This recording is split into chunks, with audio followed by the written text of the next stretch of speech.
हमारे वीडियो मसीहियों यानी क्रिश्चियंस को बाइबल सिखाने एवं उपदेश देने के लिए और उन लोगों के लिए बनाए जाते हैं जो सच्चे परमेश्वर को ढूंढ रहे हैं। किसी अन्य धर्म की आलोचना करना या उसके अनुयायियों का अपमान करना हमारा उद्देश्य बिल्कुल नहीं है। लेकिन कई क्षेत्रों में बाइबल की शिक्षाएं अन्य धर्मों के साथ मेल नहीं खाती। इसलिए अगर किसी को बाइबल की शिक्षाओं से ठेस पहुंचती हो तो कृपया हमारे वीडियो न देखें। प्रभु आपको आशीष दे। Our videos are made to teach and preach the Bible to Christians and to those who are seeking the true God. It is not our intention to criticize or insult any other religion or its followers. But there are many areas in which the teachings of the Bible do not match with those of other religions. So if anyone is offended by the teachings of the Bible, please do not watch our videos. God bless you. प्रभु का वचन फिलिपियो 2:15 में बहुत महान बात कहता है। कोई निकाले फिलिपियो की पुस्तक उसका 2 अध्याय। बाइबल कहते तुम्हें संसार के समान मत बनो, लेकिन तुम्हारे मन के नए हो जाने से तुम्हारा चाल चलन क्या हो, बदले। हालेलुया।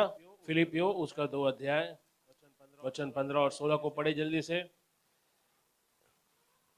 ताकि तुम निर्दोष और भोले होकर टेढ़े और हठीले लोगों के बीच परमेश्वर के निष्कलंक संतान बने रहो, जिनके बीच में तुम जीवन का वचन लिए हुए जगत में जलते दीपकों के समान दिखाई देते हो, कि मसीह के दिन मुझे घमंड करने का कारण हो कि न मेरा दौड़ना और न मेरा परिश्रम करना व्यर्थ हुआ। प्रेरित पौलुस कहता है ताकि तुम निर्दोष और निष्कपट होकर, निर्दोष और निष्कपट। यीशु मसीह बहुत जल्दी आ रहा है। कितने लोग विश्वास कर रहे हैं? क्या आपको मालूम है इजराइल में बहुत बड़ी तेजी से तीसरे मंदिर का निर्माण जोरों शोर से शुरू होने जा रहा है। ओके, अमेरिका के राष्ट्रपति ट्रंप ने जो है भूमध्य यानी मिडिल ईस्ट में शांति लाने के लिए इजराइल और दूसरे देशों के बीच करार स्थापित किया है। तो आप देखो भविष्यवाणी बहुत जल्दी हमारे आंखों के सामने पूरा हो रहा है। ओके, और किसी भी वक्त प्रभु यीशु का आना होने वाला है। इसलिए बाइबल कहती है हमें प्रभु के आने के समय खुद को निर्दोष रखना है। कैसे हम निर्दोष रखेंगे? पहली बात, पहले हम अंधकार में थे। संसार जो रीति रिवाज, संसार जो त्योहार मनाता है, ओके, संसार की जो बातें आप देख रहे हो, आपके आसपास जो कुछ हो रहा है, उसके द्वारा आपको उनके साथ बहना नहीं है। बाइबल कहती है हमें निर्दोष रहना है, निष्कपट रहना है। बाइबल कहती टेढ़े और विकृत लोगों के बीच। ये संसार के लोग कैसे हैं? टेढ़े हैं, उनके मन हठीले हैं। कोई बोलो मैं जगत की ज्योति हूँ। आप उन लोगों को प्रकाश देने वाले हो जो अंधकार में है। हालेलुया। बाइबल कहती टेढ़े और विकृत लोगों के बीच परमेश्वर के निष्कलंक संतान बने रहो। परमेश्वर के निष्कलंक यानी ऐसे संतान जिनपे कोई कलंक ना हो, ओके, जिसमें कोई दोष देने वाली बात ना हो। और बाइबल कहते जिनके बीच तुम जीवन का वचन लेकर घूमते हो, जगत में जलते दीपकों के समान दिखाई देते हो। हालेलुया। तो हम जगत में क्या है? ज्योति है या दीपक है? आप देखो फिलिपियो 2 में ये वचन 16 को पढ़ो कि मसीह के दिन मुझे घमंड करने का कारण हो कि न मेरा दौड़ना और न मेरा परिश्रम करना व्यर्थ हुआ। हाँ, पौल कहता है कि तुम्हारे लिए जो परिश्रम मैंने किया है वो व्यर्थ नहीं जाए, ताकि मुझे प्रभु के दिन घमंड करना मिले कि आप लोगों ने अपने आप को निष्कलंक रखा। कैसे हम संसार में खुद को निष्कलंक रख सकते हैं? संसार की तरह मत बनो। संसार जो करता है वो मत करो। हालेलुया। देखो इफिसियों 5:8 वचन, क्योंकि पहले तो तुम अंधकार में थे परंतु अब प्रभु की ज्योति में हो, अंततः ज्योति की संतान के समान चलो। हालेलुया। अंततः कैसे चलो? ज्योति की। तो आप किसकी संतान हो? पहले कहाँ थे, बट अभी कहाँ हो? Praise the Lord. 7 कारण क्यों हमें राजा को भेंट देना चाहिए। सो नंबर 1 हमने देखा क्यों हमें राजा को भेंट देना चाहिए, क्योंकि एक राजकीय नियम है कि जब कभी आप राजा से मिलने जाते हैं तब हमें साथ में भेंट ले जाना चाहिए। परमेश्वर कहता है कि कभी भी मुझे खाली हाथ मुंह मत दिखाना। नीति वचन 18:16 कहता है तुम्हारी भेंट तुम्हें राजा के सामने पहुंचाएंगे। दूसरा मुद्दा हमने देखा 7 में से कि आपका भेंट राजा को शोभा देने वाला होना चाहिए। मलाकी 1:8 में परमेश्वर ने इजराइल से जो है पूछा कि जिस तरह के भेंट तुम मुझे लाते हो, तुम अपने अधिकारियों को लाकर दो, देखो वो तुम्हारे साथ कैसा व्यवहार करेंगे। क्योंकि उन दिनों में लोगों ने परमेश्वर को ऐसी भेंट चढ़ाई जो अयोग्य थी और इसीलिए परमेश्वर ने उनके भेंट को अस्वीकार किया। मरकुस में एक विधवा स्त्री ने दान के पेटी में 2 तांबे के सिक्के डाले और यीशु ने कहा कि उसने सभी से ज्यादा दिया है। Praise the Lord. नंबर 3 हम देखते हैं कि हमारा भेंट जो है राजा के मूल्य को प्रकट करता है। वो हमारे लिए कितना कीमती है ये हमारे देने के द्वारा दिखाई देता है। उत्पत्ति में हमने देखा 22 अध्याय 16 से 18, जब अब्राहम की परीक्षा हुई तब उसने परमेश्वर से इतना प्रेम करता था कि वो अपने बेटे तक को बलिदान करने के लिए तैयार हुआ। हालेलुया। नंबर 4, आराधना जो है वो भेंट को चाहती है और देना ही सच्ची आराधना है। तो ये मत सोचिए सिर्फ 2-3 गाने गाने से आपने परमेश्वर की आराधना की। आज्ञा मानना भी आराधना है, आपका दान देना भी आराधना है। बिना भेंट के हम कभी भी राजा के आगे खड़े होकर यूं नहीं बोल सकते कि हम उसे कितना प्यार करते हैं। ये आराधना नहीं है। हम देखते हैं कि 3 ज्योतिषी जो बालक यीशु को देखने के लिए आए थे, उन्होंने अपने साथ गंधरस, सोना और लोबान उन्होंने भेंट में दिया। 5वीं बात हम देखते हैं कि राजा को देने से हम स्वीकारते हैं कि हर एक चीजें सिर्फ उसी की है। भजन 24 कहता है कि पृथ्वी और जगत में जो कुछ है वो किसका है? अमित राजे, परमेश्वर का है। हालेलुया। सिस्टर साधना किसका है? सिस्टर ज्योति किसका है? परमेश्वर का है। सभी लोग बोलो परमेश्वर का है। आप किसके हो? आमीन। हालेलुया। 1 तीमुथी 6:7 कहता है हम आप इस जगत से कुछ ले जा सकते हैं, तो कुछ भी इस जगत में जमा करने की कोशिश मत कीजिए, क्योंकि जिस दिन आपने ऐसा किया सब कुछ आप यहीं पर छोड़ने वाले हो। ओके, नंबर 6, राजा को भेंट देना, उसका धन्यवाद करना है, उसकी महानता को वो दिखाता है। प्रकाशित वाक्य 1 अध्याय 10 से 12 वचन हम पढ़ेंगे। अभी हम 6ठे मुद्दे से शुरू करेंगे, लास्ट 2 मुद्दे बचे हैं, तो जल्दी से हम देखेंगे। प्रकाशित वाक्य 1 अध्याय वचन 10 से 12 वचन। मैं प्रभु के दिन आत्मा में आ गया और अपने पीछे तुरही का सा बड़ा शब्द यह कहते हुए सुना, जो कुछ तू देखता है उसे पुस्तक में लिखकर 7 कलीसियाओं के पास भेज दे, अर्थात इफिसुस और स्मुरना और पिरगमुन और थुआतीरा और सरदीस और फिलदिल्फिया और लौदीकिया को। तब मैंने उसे जो मुझसे बोल रहा था देखने के लिए अपना मुंह फेरा और पीछे घूमकर मैंने सोने की 7 दीवटें देखी।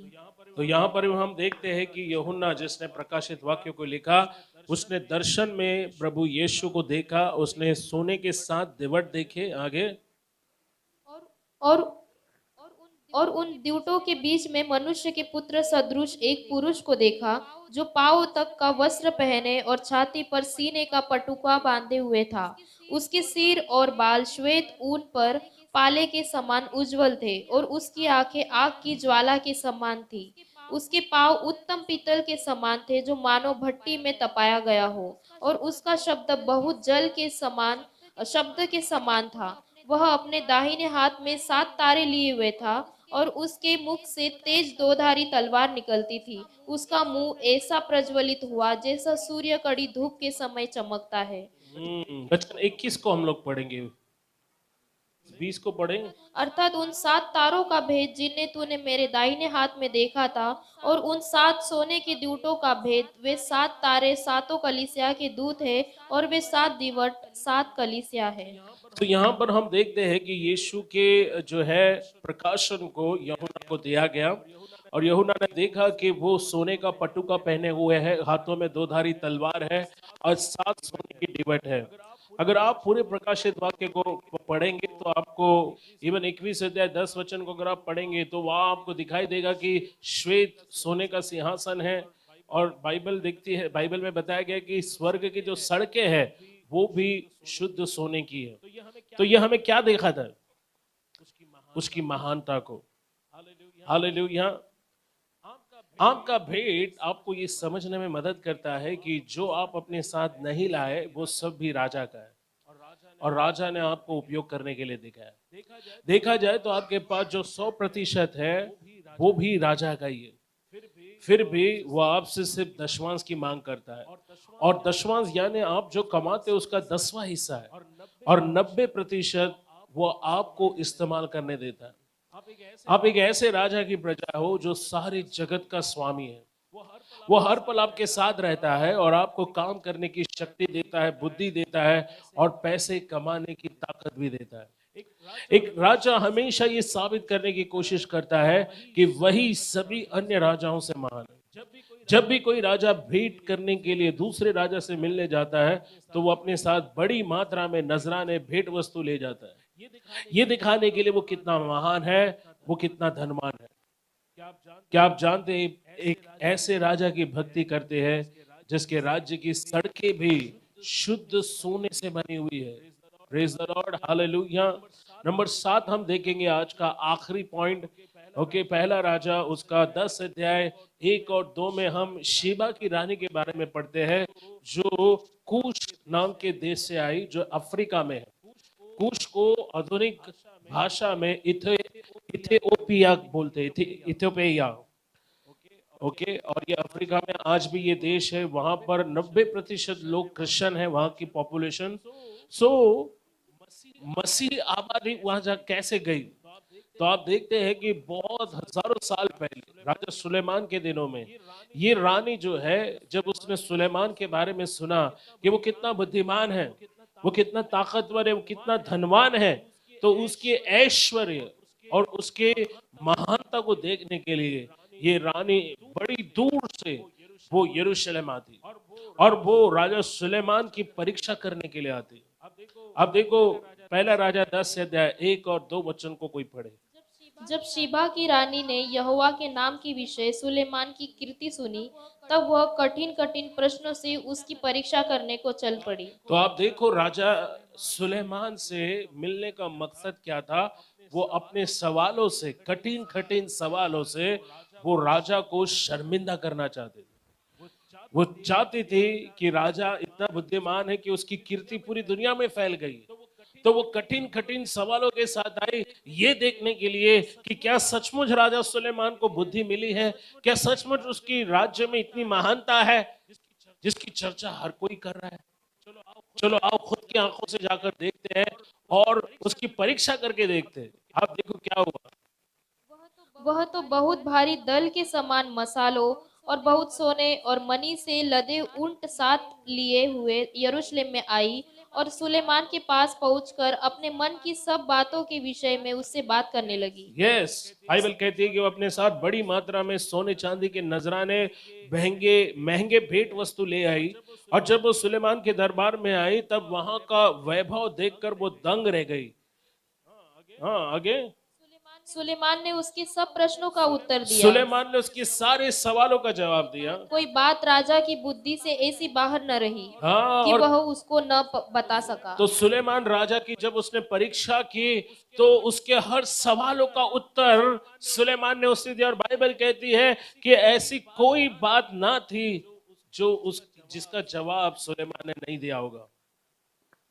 जब शिबा की रानी ने सुलेमान की सब बुद्धिमानी और उसका बनाया हुआ भवन और उसकी मेज पर का भोजन देखा, और उसके कर्मचारी किस रीति से बैठते और उसके टहलुए किस रीति खड़े रहते और कैसे कैसे कपड़े पहने रहते हैं, और उसके पिलाने वाले कैसे हैं, और वह कैसी चढ़ाई है जिससे वह यहोवा के भवन को जाया करता है, यह सब जब उसने देखा, तब वह चकित रह गई। बाइबल कहती है वो हैरान रह गई जब उसने देखा सुलेमान के सेवक किस तरह से उठते बैठते हैं, किस तरह के कपड़े वो पहनते थे, किस तरह के सोने चांदी के बर्तनों में वो खाना खाते थे, उनकी तहजीब, उनका जो बोलने का तरीका, उठने बैठने का तरीका, वो सब देखकर रानी शीबा दंग रह गई। सुनो, मैंने लास्ट टाइम बताया था उत्तमता के आत्मा के बारे में, जिसको इंग्लिश में स्पिरिट ऑफ एक्सेलेंस बोलते हैं।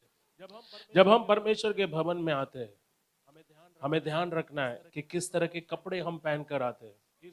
इस दुनिया में हम परमेश्वर को रिप्रेजेंट करते हैं। हालेलुया। आपको देखने के बाद लोगों को बोलना चाहिए कि सचमुच ये कोई राजकुमारी है, ये कोई राजकुमार है, ये कोई राजा है। Hallelujah, praise the Lord. क्योंकि जब आप फटे पुराने बिना इस्त्री किए कपड़े, ओके, बाल बराबर से बना है नहीं है, हाँ, ऐसा लगा नींद से उठा है 4 बजे और मुंह पे पानी मार के सीधा चर्च में आ गया है। तो हाँ, उत्तमता की आत्मा नहीं, आप भिखारी की आत्मा में चल रहे हो। सुनो यहाँ पर, मेरे पास्टर ने मुझे एक बात सिखाई, अगर तेरे पास पुराने से पुराना कपड़ा क्यों ना हो, उसको अच्छी इस्त्री मार के आना, ओके, शेविंग करके आना। कुछ लोग एकदम कैजुअली जीन्स पहनकर, हाँ, शर्ट नीचे छोड़कर, हाँ, जैसे किधर नुक्कड़ में खड़े ना, 4 नुक्कड़ में जाके चाय पीने के लिए खड़े होते, वैसे चर्च में आते। हेलो, तुम्हारा ड्रेसिंग दिखाता है तुम किसको रिप्रेजेंट करते हो, किस घर से आए।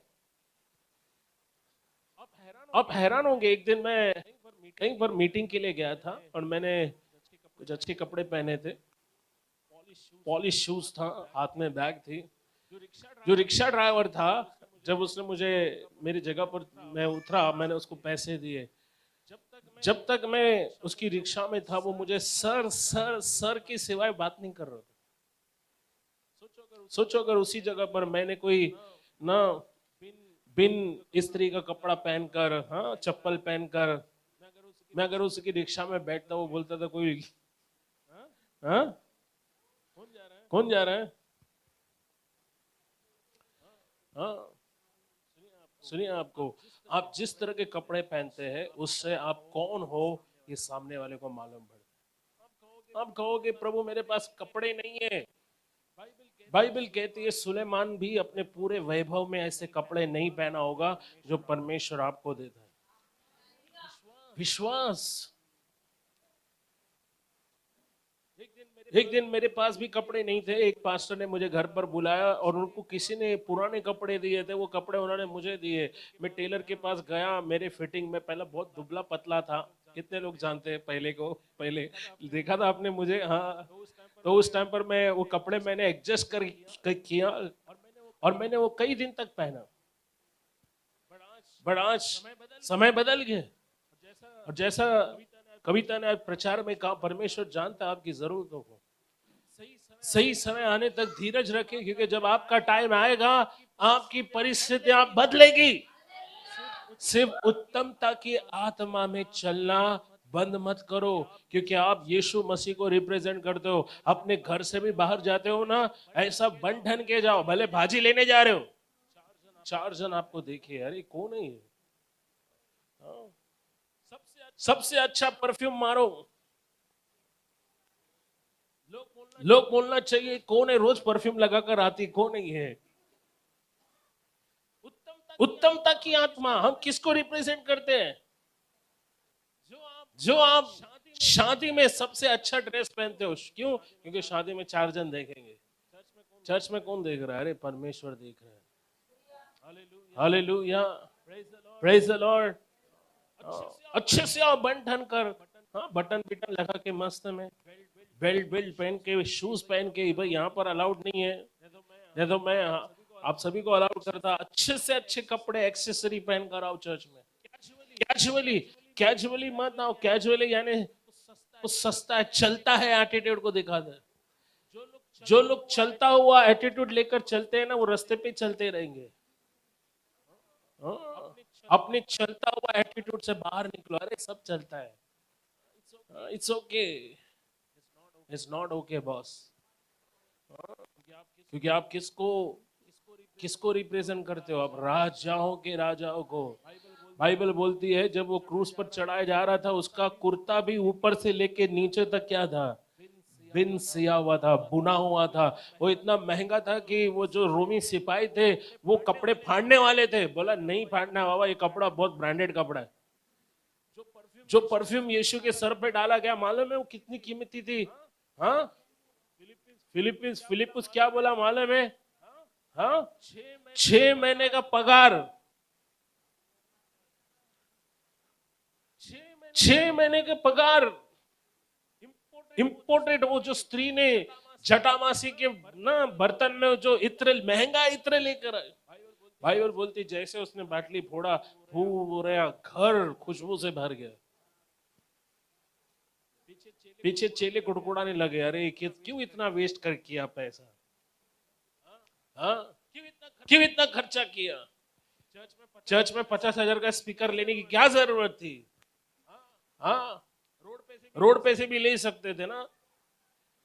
प्रभु के लिए सबसे उत्तम होना चाहिए। हालेलुया। हाँ, यीशु ने अपने मन में जाना, जो चेले कुड़कुड़ा रहे, उसने बोला बाबा गरीब तुम्हारे साथ हमेशा रहेंगे, मैं तुम्हारे साथ नहीं रहूंगा। इसने जो किया है, जहां कहीं सुसमाचार प्रचार किया जाएगा उसके विषय में गवाही दी जाएगी। उत्तमता का आत्मा। रानी शीबा सुलेमान के उठने बैठने के तरीके, सुलेमान के दास कैसे उठते थे, बैठते थे, दरबार में खड़े होते थे, उनका किस तरह का कपड़ा वो पहनते थे, कैसे वो खाना खाते थे, कैसे वो सलूट मारते थे, कैसे वो चलते थे, सब कुछ दिखाया जाए। आज राजाओं के राजा के दरबार में हम आते हैं, किसी का मोबाइल बजता है, कोई कभी भी उठ के वॉशरूम जाता है, कोर्ट में जाके करके दिखाओ जरा। गए हो कभी कोर्ट में? ना जाए प्रभु, कभी कोर्ट में ना लेकर जाए। बट कोर्ट में जब भी जज आता है ना, तो सबको उठना पड़ता है। जज जब सामने बैठा होता है, कोई एक शब्द मुंह से नहीं निकाल सकता। और हम राजाओं के राजा के दरबार में आते हैं। ये कैजुअल एटीट्यूड हमको छोड़ना पड़ेगा। उत्तमता की आत्मा में चलना है। देखो वो वचन क्या कहता है। वो दंग रह गई, पहला राजा। तब उसने राजा से कहा, तेरे कामों और बुद्धिमान की जो कीर्ति मैंने अपने देश में सुनी थी, हाँ, वह सच ही है। परंतु जब तक मैंने अपने आप ही आकर अपने आंखों से यह न देखा, तब तक मैंने उन बातों की प्रतीति न की। रानी शीबा ने कहा कि जो कुछ मुझे सुलेमान के बारे में बताया गया था, वो सिर्फ आधा ही बताया गया था, और यहाँ आके मैंने अपने आंखों से देखा और अब मुझे विश्वास हुआ है। हाँ, तेरी बुद्धिमानी और कल्याण उस कीर्ति से भी बढ़कर है जो मैंने सुनी थी। उसने कहा जो कुछ मुझे बताया गया था उससे कई ज्यादा भारी, कई ज्यादा शानदार तेरी कीर्ति है। धन्य है तेरे जन, धन्य है तेरे ये सेवक, जो नित्य तेरे सम्मुख उपस्थित रहकर तेरी बुद्धि की बातें सुनते हैं। हालेलुया। उसने कहा धन्य है तू, धन्य है तेरे सेवक जो नित्य तेरे सामने खड़े रहकर तेरी बुद्धि की बातें सुनते हैं। धन्य है तेरा परमेश्वर यहोवा, जो तुझसे ऐसा प्रसन्न हुआ है कि तुझे इजराइल की राजगद्दी पर विराजमान किया। यहोवा इजराइल से सदा प्रेम रखता है। हालेलुया। उसने कहा परमेश्वर इजराइल से सदा प्रेम रखता है, इस कारण उसने तुझे न्याय और धर्म करने को राजा बना दिया है। आमीन। अगर बाइबल कहती किसी को बुद्धि की कमी है, वो क्या करे? क्लासेस लगाए। क्या लिखा है? अगर किसी को बुद्धि की कमी है, जनरल नॉलेज की किताब पढ़े।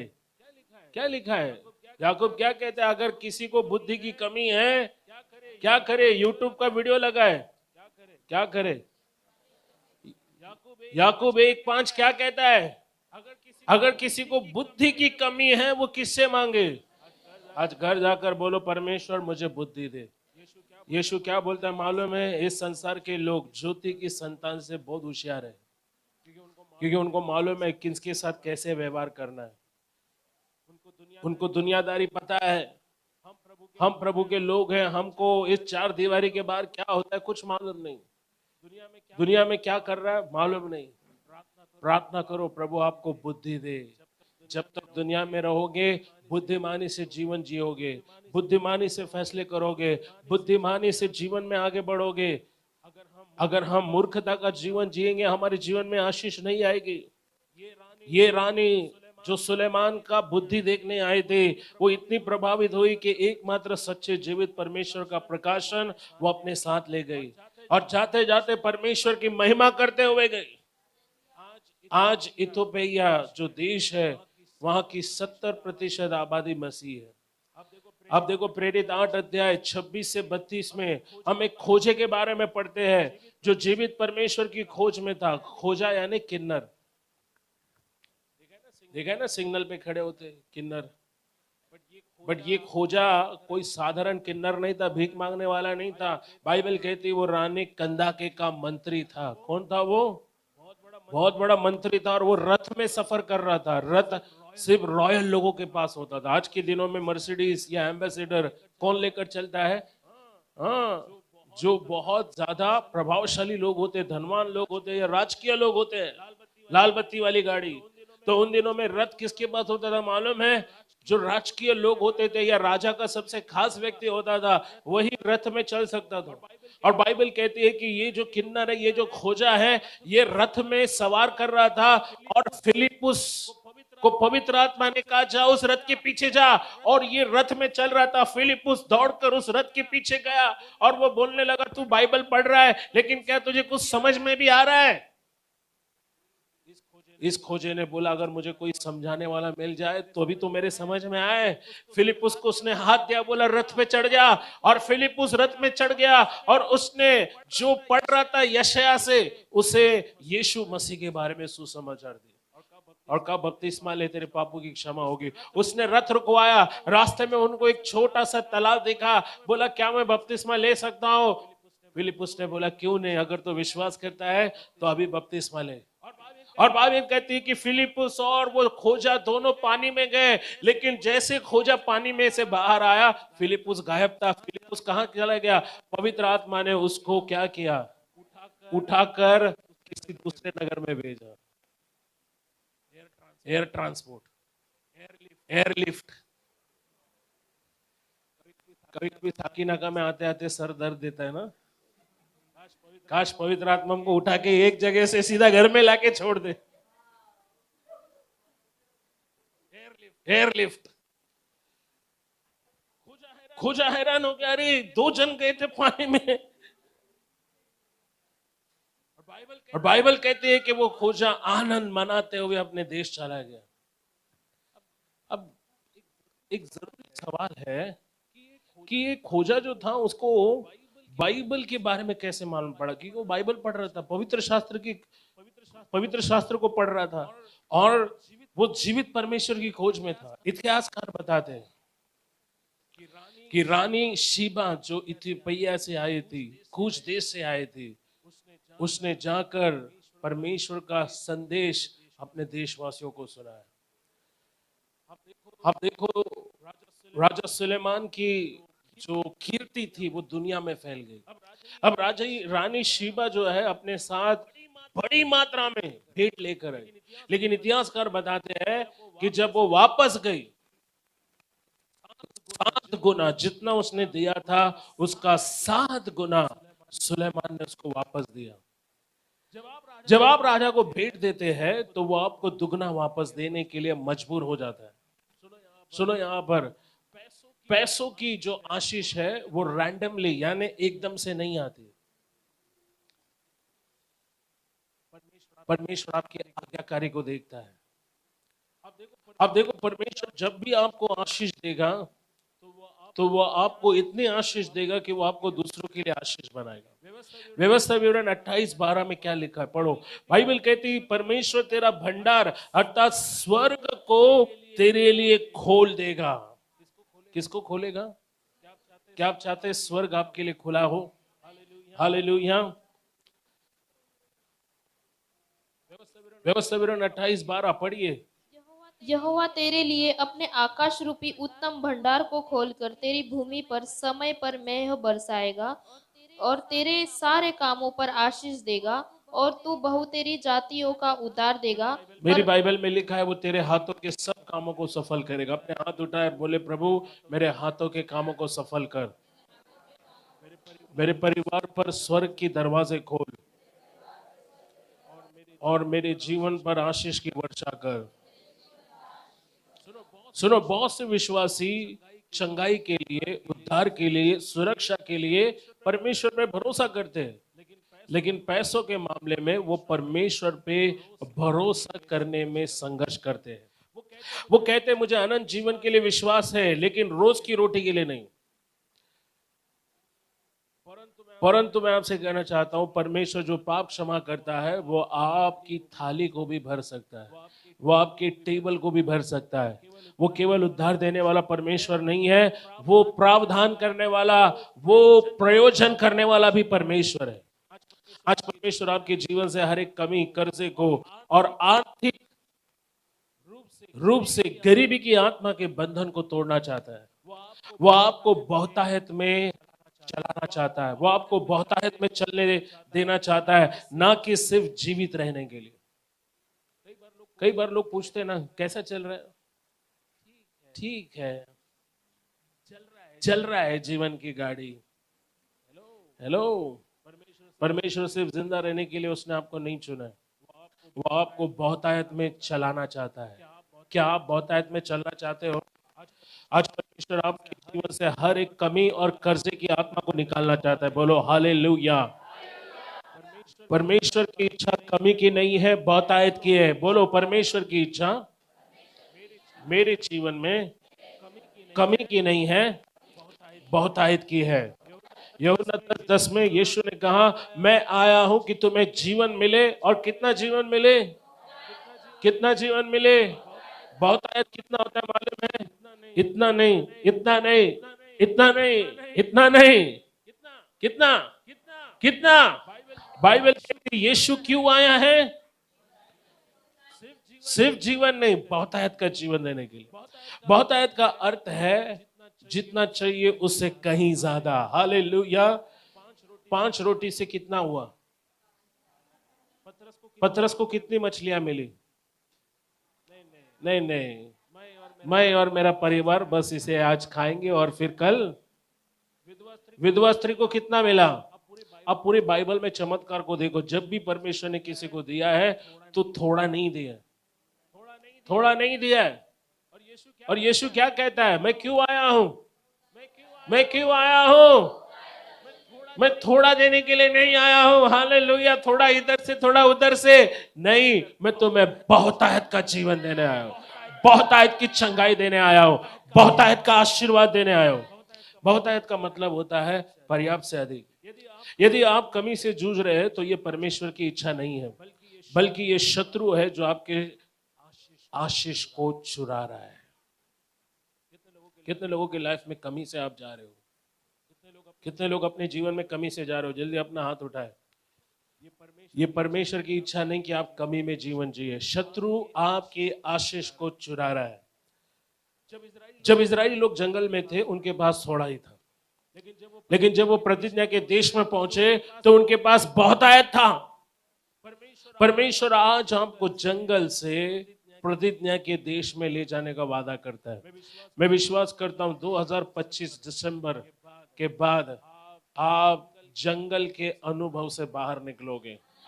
आर्थिक रूप से कई लोग मैं देख रहा हूं वो जंगल की यात्रा में है, थोड़ा इधर से थोड़ा उधर से, कैसे तो गुजारा चल रहा है, राइट। लेकिन आप बहुत जल्दी 2026 में प्रतिज्ञा की भूमि में कदम रखने वाले हो, जहां बहुतायत है। हालेलुया। जहां थोड़ा नहीं है, जहां पर कितना है? सुनो, आपकी आज्ञाकारिता की जरूरत है। Obedience. Obedience open the doors for provision. Obedience यानी आज्ञाकारिता प्रयोजन के लिए द्वार खोलती है।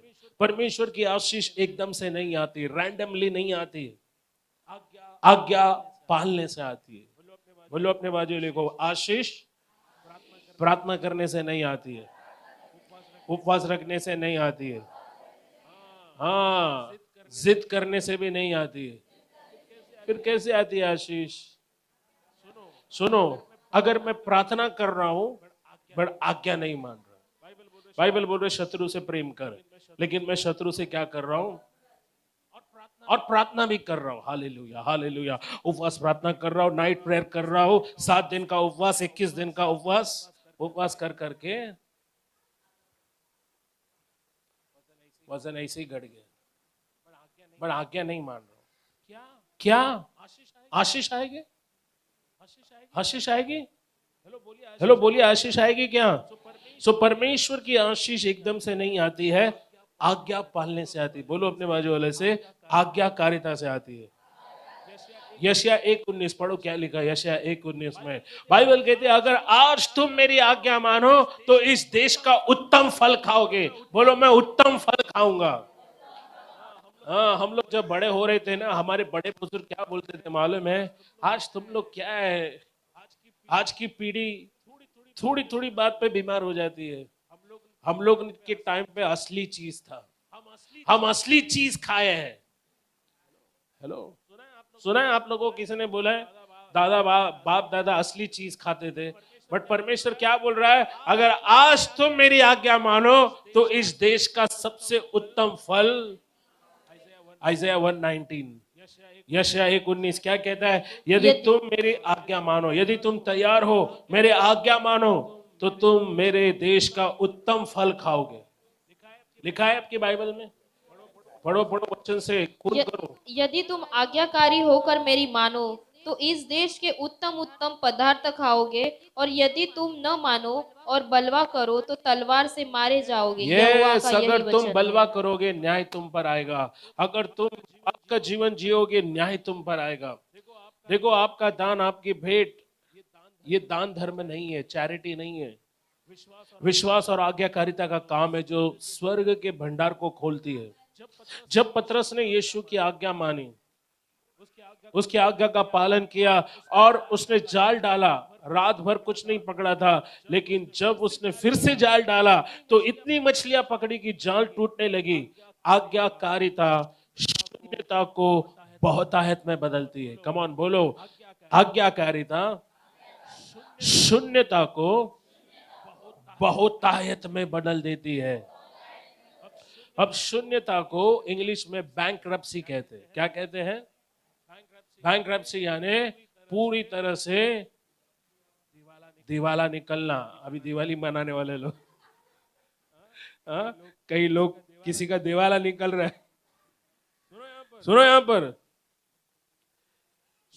शून्यता को बहुतायत में बदलना है तो आज्ञा मानो। पूरी रात मैंने जाल डाली, प्रभु कुछ नहीं हाथ में आया। अभी घर जाके बीवी को क्या जवाब देगा?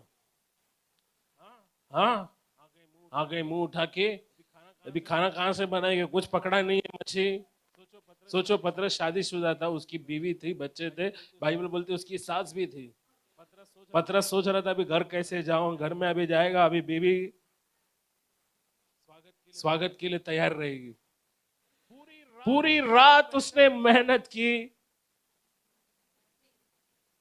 अगली सुबह जाल धो रहा है, सोच रहा है अभी बच्चों का फीस कैसे भरेंगे, घर का किराया कैसे भरेंगे। उतने में यीशु आता है, बोलता है बेटा मैं तेरी जहाज में आना चाहता हूँ, नाव में। ने कहा प्रभु तेरा स्वागत है, आजा।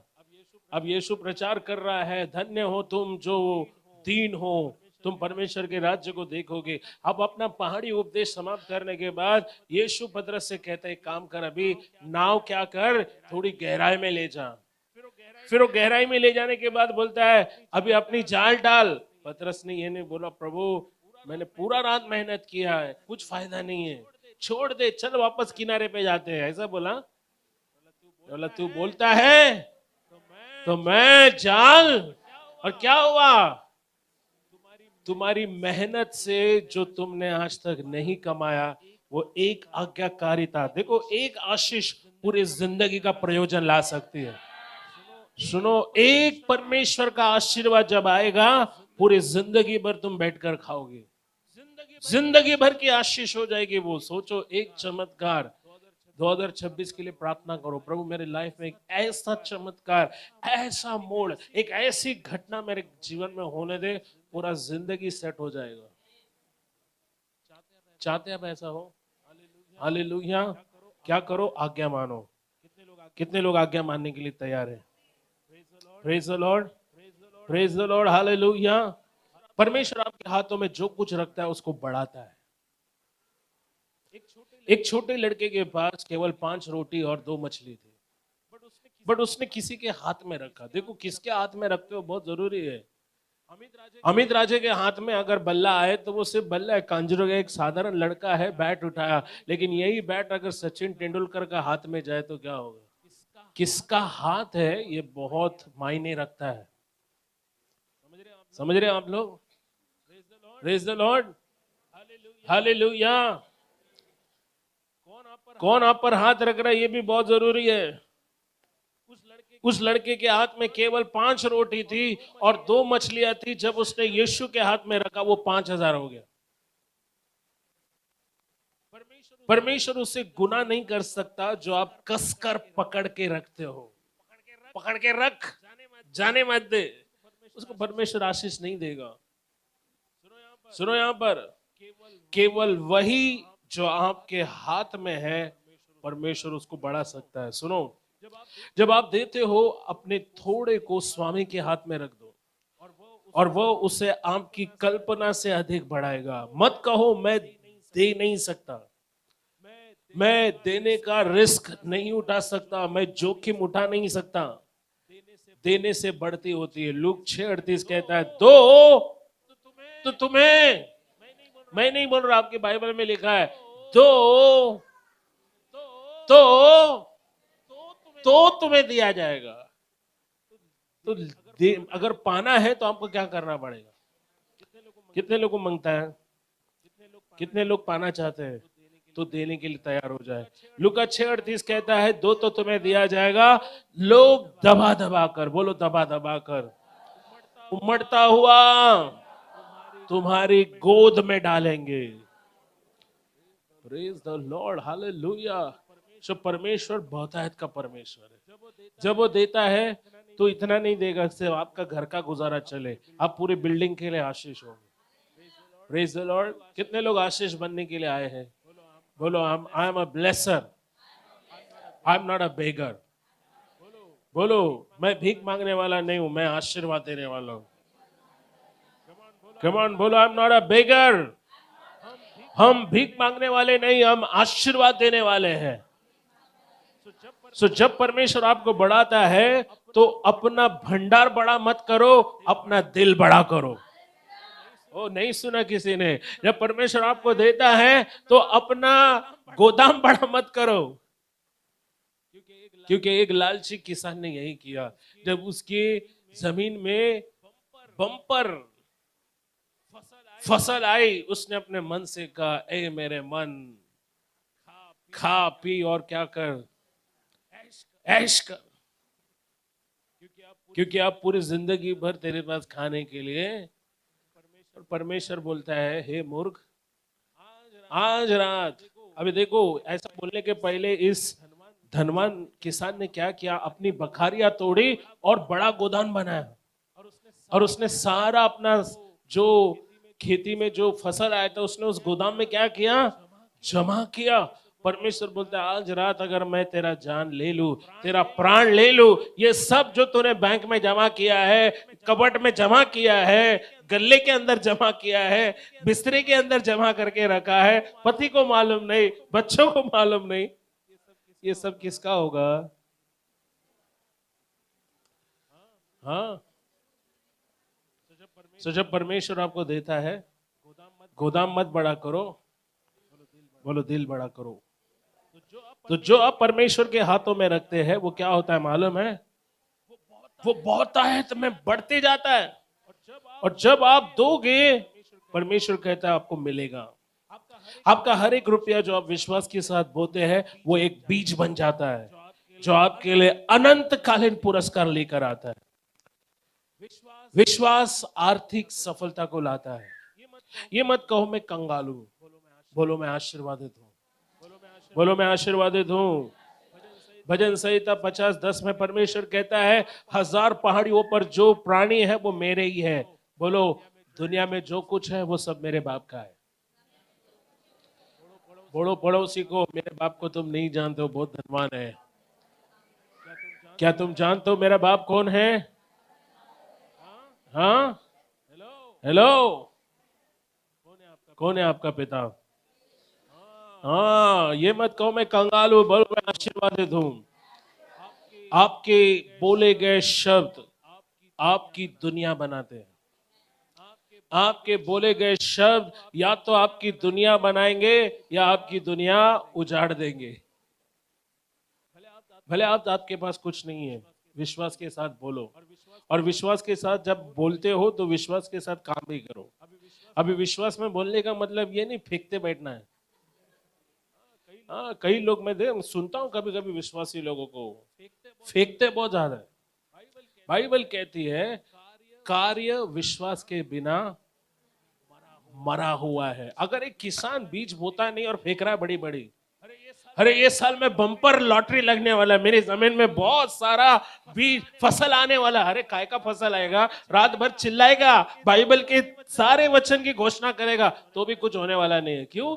मरा हुआ विश्वास है। विश्वास कैसा है मालूम है ना? बाइबल में 2 टाइप का विश्वास है, मरा हुआ और तो विश्वास है, इसलिए मतलब फेंकते मत बैठो, बड़ी बड़ी बातें फेंकते हैं। मरा हुआ विश्वास नहीं, जो विश्वास कार्य के बिना वो मरा हुआ है। सो आपका एक एक रुपया जब आप बीज के रूप में देते हो, वह आपके लाइफ में आशीष को ला सकता है। Do you know that? आपके बोले गए शब्द आपकी दुनिया बनाते हैं या आपकी दुनिया उजाड़ते हैं। अपने वचन को अपने पर्स यानी अपने जेब, अपनी व्यवसाय, अपनी नौकरी, अपनी बैंक खाते में बोलो। रोज सुबह जब आप उठते हो अपना पर्स उठाओ, बोलो यीशु के नाम से बहुतायत से भरकर उमड़ेगा। जब आप एटीएम जाते हो अपने अकाउंट पर हाथ रखो, बोलो ये कभी खाली नहीं रहेगा, ये भरकर उमड़ेगा, क्योंकि बाइबल प्रॉमिस करता है। अपने बिजनेस के लिए प्रार्थना करो कि आपका बिजनेस आगे बढ़ेगा, आपके बिजनेस में बहुतायत की आशीष आएगी। विश्वास वो कुंजी है जो स्वर्ग के दरवाजे को खोलती है।